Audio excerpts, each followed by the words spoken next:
someone who is more knowledgeable than me in that, and I could reach him by way of camel, لَرَكِبْتُ إِلَيْهِ, I would travel towards him.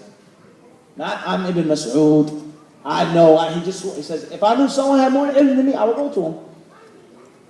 If I could reach him by camel, I would go wherever he may be. Kufa, Basra, Al-Madinah, Al-Yemen, wherever he may be. So this is from the etiquettes of the Salaf, is that they travel to seek knowledge. Tayyib.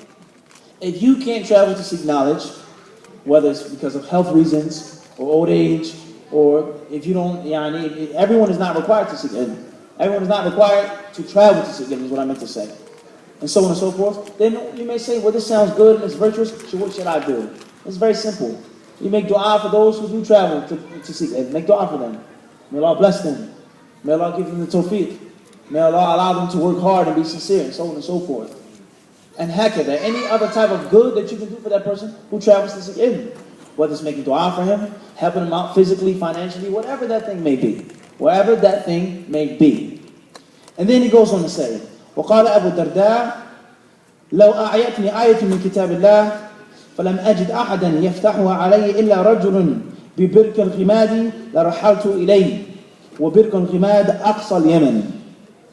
And then Abu Darda, he said, if there was an ayah in the book of Allah subhanahu wa ta'ala that was too difficult, too problematic, I couldn't understand it, I couldn't comprehend it correctly, and I knew that the only person that could explain that verse to me was a man who lived in this region, was from the furthest region in Yemen, I would go to him.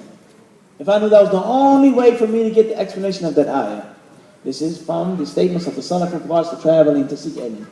And as the Shaykh Hafidhullah Ta'ala, Shaykh Salih Suhaimi mentioned earlier today, Allah subhanahu wa ta'ala's proof is established against you. You have the internet, you have phones, you have everything to seek ilm, to find out the information, to learn. But yet and still, do you go out, do you study, do you research? And it's easy now. The Salaf, they never had the internet. There was no airplanes. There was no steamships and no submarines or jets. There was none of these things. There was no motorbikes. There was a camel, a donkey, a horse, a mule, 2 feet, a boat. What else?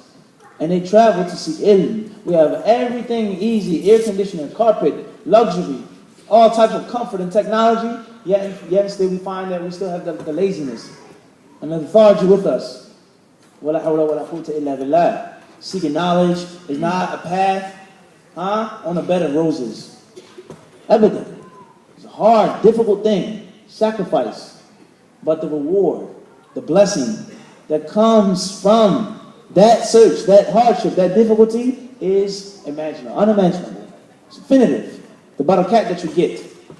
So this should be an inspiration for us all to be students of knowledge. Everyone should learn to the best of his ability. If you have the ability to go and travel, go and travel. Go and travel. And then he says here, وَخَرَّجَ مَسْرُوقٌ مِنَ الْكُوفَةِ إِلَى الْبَصْرَةِ لِرَجُلٍ يَسْأَلُهُ عَنْ آيَةٍ مِنْ كِتَابِ اللَّهِ فَلَمْ يَجِدْ عِنْدَهُ فِيهَا عِلْمًا فأخبر عن رجل من أهل الشام فرجع إلى الكوفة ثم خرج إلى الشام إلى ذلك الرجل في طلبها. And he says here that Masruq, the great tabi'i, Masruq ibn al-Ajda', who's from the students of Aisha radiallahu anha, he left from Al-Kufa to go to Al-Basra in Al-Iraq, or Iraq.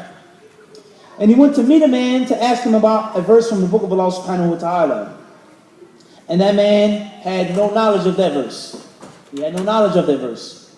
So therefore he was informed that there was a man from the people of Sham, min Ahl Sham. So he went back to his home in Kufa, and then he went to Sham. Just like that.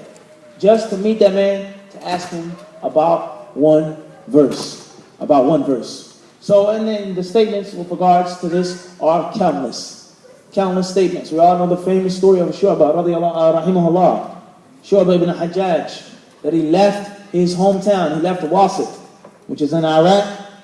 He went, he heard a hadith that sounded like a good hadith, so he traveled to Kufa, he traveled to Basra, in this country, this city, and that city, all in Iraq. And every time